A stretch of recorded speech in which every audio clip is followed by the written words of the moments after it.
राधे राधे प्रिय भक्तों, आपका बहुत बहुत स्वागत है हमारे कृष्णदासी प्रीति चैनल में। आज हम लेके आए हैं संतोषी माँ का व्रत कथा। इस वीडियो के माध्यम से हम आपको सुनाएंगे संतोषी माँ का व्रत कथा। एक समय की बात है, एक बुढ़िया के 7 बेटे थे, जिनमें से 6 कमाते थे और एक न कमाने वाला था। और वह बढ़िया 6 बेटे को अच्छा खाना बनाकर खिलाती, पर 7वें को उन सबका बचा खुचा झूठा खाना खिलाती थी। और वह भोला भाला अपनी माँ की इस चाल की कुछ समझ नहीं पाता था। एक दिन वह अपनी पत्नी से बोला, मेरी माँ मुझसे बहुत प्यार करती हैं। तो उसकी पत्नी बोली, वह तुम्हें सबका बचा खुचा खाना खिलाती हैं। इस बात पर उसे विश्वास नहीं हुआ। एक दिन वह छुपकर देखता कि माँ अपने 6 बेटे को बड़े लाड प्यार से भोजन परोस रही हैं और अच्छे अच्छे व्यंजन बनाकर बड़े प्रेम से खिला रही हैं। जब वह 6 का खाना खाकर उठ गए, तब माँ ने अपनी उस थालियों से जूठन इकट्ठी करी और उसके लिए थाली में परोस कर रख दी। जब वह घर आया तो माँ अपने सबसे छोटे लड़के से बोली, खाना खा ले। बेटा बोला, नहीं माँ, आज मैं भोजन नहीं करूँगा, मैं तो परदेश जा रहा हूँ। माँ बोली, कल जाता, आज ही चला जा। वह घर से निकल गया और गौशाला में पहुँचा, जहाँ उसकी पत्नी गोबर के उपले तथा अपनी पत्नी के पास गया और बोला, मैं प्रदेश जा रहा हूँ, कुछ समय के बाद आऊँगा और तुम संतोष से रहना, अपने धर्म का पालन करना। इस पर उसकी पत्नी बोली, स्वामी आप आनंद से जाइए, मेरी चिंता मत करिए, मैं तो राम भरोसे यहाँ रह लूँगी। ईश्वर आपकी सहायता करें। आपने कोई निशानी मुझे दे दीजिए, जिससे देखकर मैं यहाँ धीरज करती रहूँ। इस पर वह बोला, मेरे पास इस अंगूठी के सिवा कुछ नहीं है, अभी तो यही रखो, ले लो, मुझे भी अपनी कोई निशानी दे दो। तो वह बोले मेरे पास तो कुछ भी नहीं है, बस यह गोबर से भरे हाथ हैं। यह कहकर अपने पति के पीठ पर गोबर के हाथ की थाप मार दी।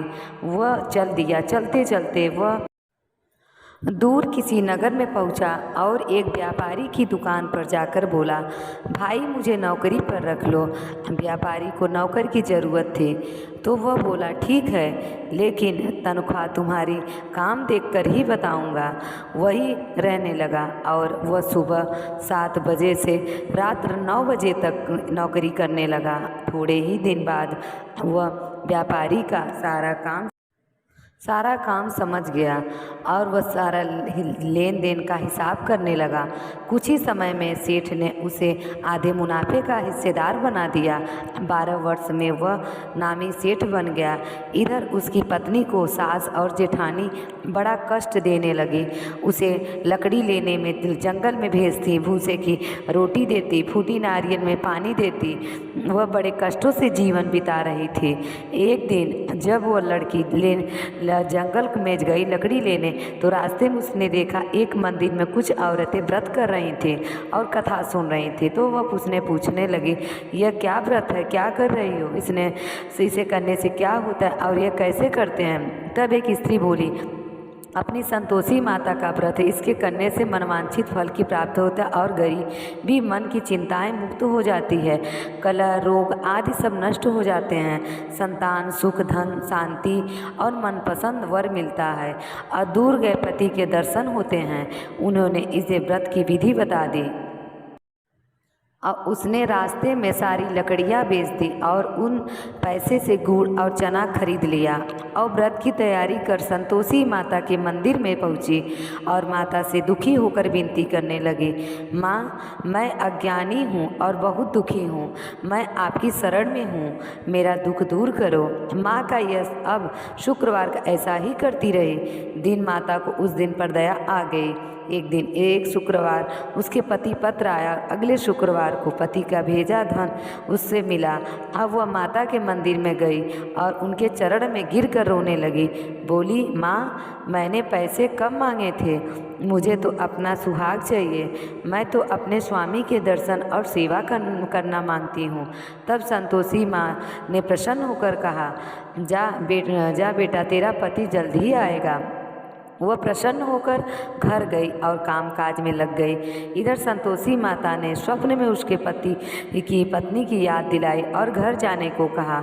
वह बोला, माँ, मैं कैसे जाऊँ, प्रदेश की बात है, लेन देन के कई हिसाब बाकी हैं। माँ बोली, सवेरे उठकर मेरा नाम लेकर घी का दीपक जलाना और फिर स्थान पर बैठ जाना।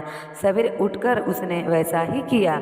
देखते ही देखते सारा लेन देन साफ हो गया और धन का ढेर लग गया। वह खुश होकर घर की ओर रवाना हो गया। उधर उसकी पत्नी रोज लकड़ियाँ लेने जाती और संतोषी माता की पूजा अर्चना करती।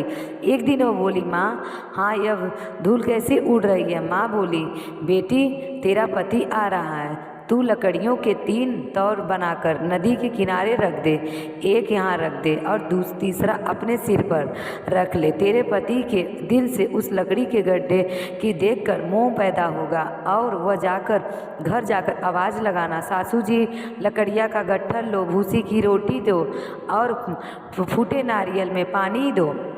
इस मेहमान कौन आया है? ऐसे वैसा ही किया। घर गई, आंगन में लकड़िया का गट्ठर रखकर बोली, सासू जी, लकड़िया का गट्ठर ले लो, भूसी की रोटी दो और फटे नारियल में पानी के दो।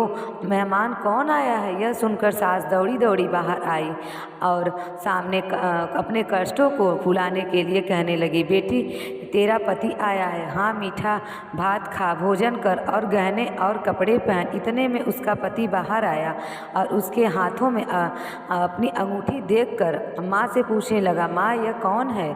माँ बोली, बेटा, यह तेरी बहू है, पूरे 12 वर्ष हो गए हैं, यह दिन भर घूमती फिरती है, कोई काम काज भी नहीं करती है, तुझे देखकर नखरे कर रही है। कि वह बोला, माँ, मैंने तुम्हें और इसे दोनों को देख लिया है, अब मुझे दूसरे घर की चाबियाँ दे दो और उसमें रहूँगा। माँ बोली, ठीक है, जैसी तेरी मर्जी। और उसने चाबियाँ का गुच्छा पटक दिया। बेटे ने अपना सारा सामान लिया, दूसरे घर में रख दिया। देखते ही देखते उनके राजा के समान ठाट बाट हो गए। अगला शुक्रवार आया। वह अपने पति से बोली, मुझे संतोषी माता के व्रत का उद्यापन करना है। वह खुशी से बोला, करो। वो तैयारी में लग गई। उसने जेठ के लड़कों को बुलाया। पीछे से जेठानी ने अपने बच्चों को सिखा दिया कि तुम खाने के बाद खटाई मांगना, जिससे उसका उद्यापन पूरा न हो। लड़कों ने जिद करने लगी, खटाई मांगी। तब बोली, नहीं नहीं, भला खटाई कैसे दे सकती हो, संतोषी माता का प्रसाद है। लड़के बोले, तो फिर पैसे दे दो। भोली भाली समझ नहीं सकी और उन्हें पैसे दे दिए। वह उन पैसों से खटाई लेकर खाने लगे। इस पर संतोषी माता क्रोधित हो गईं और राजा के दूत उसके पति को पकड़ कर ले गए। वह बेचारी रोती हुई माता जी के मंदिर गई और बोली, माता, यह क्या किया? माँ बोली, पुत्री, मुझे दुख हो रहा है कि तूने अभिमान करके मेरा व्रत तोड़ा है और इतने जल्दी सब भूल गई। वह बोली, माता, मैंने तो कुछ गलत नहीं किया है, मैंने भूल से लड़के को पैसे दे दिए थे, मुझे क्षमा करो, मैं दोबारा तुम्हारा उद्यापन करूंगी। माता बोली, जा, तेरा पति रास्ते में आता होगा, मिलेगा। वह चली गई कि रास्ते में उसे उसका पति आता हुआ दिखा। उसने पूछने पर बोला, राजा ने मुझे मिलने के लिए बुलाया था। अगले शुक्रवार उसने फिर उद्यापन किया और लड़के को बुलाया। जेठानी ने फिर उन्हें सिखा दिया। लड़के ने भोजन के पहले ही खटाई मिलेगी। तब वो बोली, खटाई नहीं मिलेगी। अब उसने एक ब्राह्मण के लड़के को बुलाकर भोजन कराया और दक्षिणा दी। संतोषी माता उससे प्रसन्न हो गई और 9 महीने के बाद चंद्रमा चंद्रमा के समान सुंदर पुत्र हुआ। वह अपने पुत्र को लेकर वह रोजाना मंदिर जाने लगी। एक दिन संतोषी माता ने सोचा कि रोज यहाँ आती है, आज मैं इसके घर जाकर इसका ससुराल देखती हूँ। यह सोचकर संतोषी माता ने भी एक रूप धारण कर लिया। यह गुड़ चने से सना हुआ मुख, ऊपर सूर के समान ओठ, जिन पर मक्खियाँ भिनभिना रही थी, ऐसी सूरत में वह गई। उसके घर लोग सब चिल्लाने लगे और पाँव रखते ही सास बोली, देखो कोई डाकिनी आ रही है, इसे भगाओ वरना किसी को खा जाएगी। सभी घर वाले भागकर अब घर की खिड़कियां और दरवाजे बंद करने लगे। तभी उसने ऊपर के खिड़की से देखा तो वहीं से चिल्लाने लगे, आज मेरी माता मेरे घर आई हैं, आज मेरी माता मेरे घर आई हैं। उसकी सास फूली पगली के से देखकर उतावली हुई बच्चे को पटक दिया। बहू बोली, माता जी, मैं जिस संतोषी माता का व्रत करती हूँ वह माता है। ऐसा कहकर उसने खिड़कियाँ और दरवाजे खोल दिए। सब ने संतोषी माता के चरण पकड़कर और विनती करने लगे, माता हम मूर्ख हैं, अज्ञानी हैं, अपापिनी हैं, आपके व्रत की विधि हम नहीं जानते, व्रत भंग कर हमने बहुत बड़ा अपराध किया है, जगत माता हमारा अपराध क्षमा करें। माता बहुत खुश हुई और संतोषी माता, जिस प्रकार आपने बहू को फल दिया है वैसे इस कहानी को कहते सुनने और हुंकार भरते सबको देना। माँ बहुत दयालु हैं। इसी प्रकार संतोषी माता व्रत कथा संपूर्ण हुआ। राधे राधे। जय श्री कृष्णा।